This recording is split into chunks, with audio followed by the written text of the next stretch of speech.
Isang maganda mga ka-FB. Dahil may napanood tayo sa YouTube, ginaya po natin. Ito po ay isang mulberry. Nabili natin sa Lazada. Kung hindi man ako nagkakamali, ito siguro ay mayroon na 8 months. Noong nakarap pong mga linggo, siguro 3 weeks na o 2 weeks na mahigit. Pinroning po natin yan, pinutol natin to, mga sanga. Yan, medyo magulang. Pagkatapos po inubos ko po talaga halos lahat ng dahon. Dahil gano'n po yung napanood ko sa YouTube at nawala na nga po ako ng pag-asa na mamumunga. Pero ngayon po napansin ko na bulaklak na siya. Oh. May mabulaklak na po umusbong. Ayan po. Oh.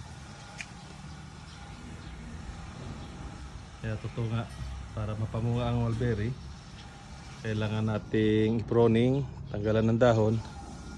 Ayan po. Oh.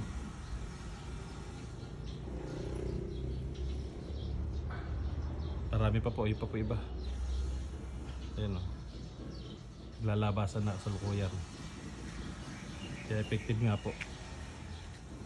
Dahil meron tayong mga puno na ganito, tulad ito. At yung pinagputulan naman po, ay tinanim natin. Kung may pag-asa mabuhay naman. Po nakakakuha na rin ng mga dahon. Labas na.